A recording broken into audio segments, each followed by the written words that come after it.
Hey pop-up camper fans, I'm checking in with you all to let you know about a really cool thing I found. And maybe you all know about this, but I certainly didn't.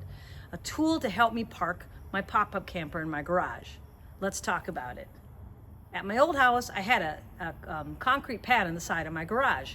And the pad was about 10 feet wide. My trailer's about 7 feet wide. So all I had to do was come in from the driveway. It was a straight shot, park the trailer, leave it there, cover it with a tarp, good to go. However, let me show you the problem I have now. I recently moved into a beautiful new home, and it does have a 3-car garage, which is awesome. We will have 2 cars on this side, and that leaves this entire garage for my pop-up trailer. But here's the problem. Problem number 1. The opening to the garage is about 1.5 feet wider than my trailer, which sounds like a lot, except for the fact that the angle coming in straight from you can see that the driveway actually curves around there. It's really hard. And the driveway's pretty big. You come down this hill, you come over here, you back into this spot, and somehow you maneuver everything over into this spot. I can't do it. I can barely even get my trailer here. It takes me 3 or 4 tries to even do that, maybe more if we're being honest. So I thought there's no way I'm gonna be able to move this thing into the garage, and I don't wanna hit the house. So I was a little bit stuck. Now, I know that when I used to pay to park my trailer somewhere else, they had this like gas-powered or electric-powered dolly that they would use to move these things around. I really wanted one. Hey, cool idea. However, when I looked into those, the cheapest one was like a couple $1,000s to be able to push a trailer this heavy. And they didn't have a handbrake on it. There was problems with, if your driveway wasn't certainly flat, you could hurt yourself. So I thought, oh no. But then I came across my new best friend. Here it is.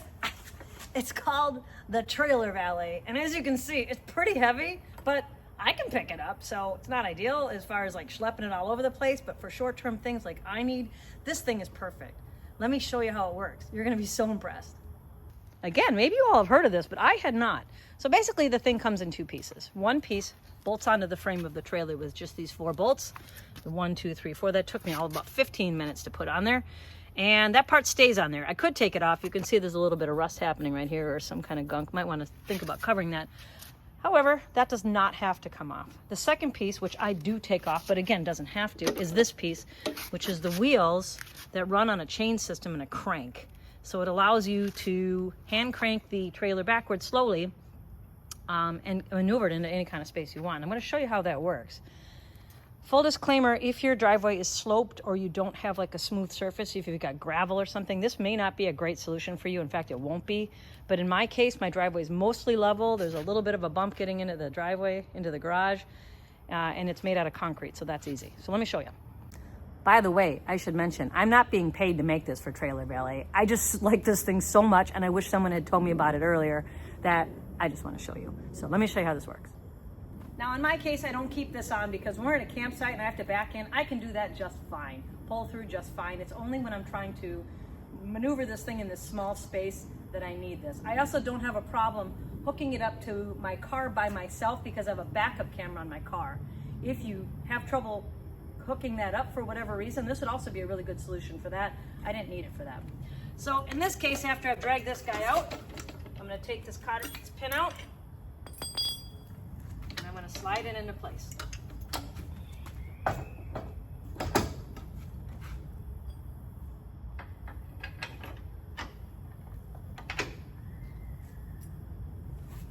Lock it in. Okay, so you can see the unit is attached now onto the trailer. I'm going to pull out this pin, which I already started to pull out, which is why it wasn't connected. That keeps it so I can swivel my wheels, which I'll need. There's a screw that goes in the back here. That is a kind of a backup in case, I guess, this thing fails. Seems pretty solid. All right, now we're ready to go. So, right now my trailer is supported here on the foot. I need to crank this down so that the wheels are supporting the weight. And then I'm gonna remove the chocks and we're gonna start work. So the way I do that, oh, I should mention, this is the locking brake. It's automatically locked, so it's not gonna go rolling over my feet. It has, I should show you too. This thing comes off. This is, I can't remember which one. I think this is the one that goes really fast and this one's really slow. Maybe it's the other way around. Either way, there's 2 different speeds for this. I'll figure it out in a minute. So I'm just going to crank it down on the wheels until the foot comes off the ground. I can already feel it's down. Okay. Couple more cranks. Now I can remove this. A little bit wet. Okay, for me to have to hit that garage, I'm gonna have to come forward first and then I'll back up, and you can see how this works. I'm gonna release the brake.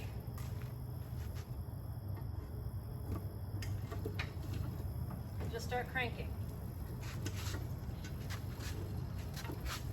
If it ever starts going too fast, this thing will fall down and lock in. I've had that happen. It does work. Okay. All right, so the lower one is the fast one, as you can see. Okay, when I'm gonna do fine maneuvering, I'll move it to the upper one, but for right now I can use the lower one. All right, I think I'm ready to try to turn that. Let's see how it goes.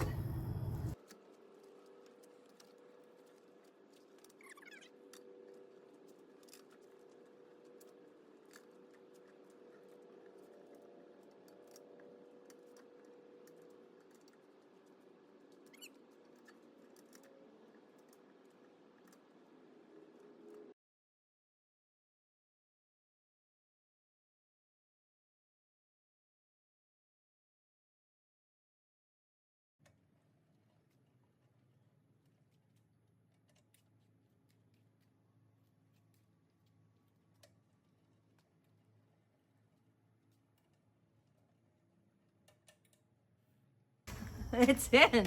I didn't hit the garage and I didn't squash the trailer and I didn't run anything over. Isn't that the coolest thing ever? A little winded. It is kind of hard to crank that thing.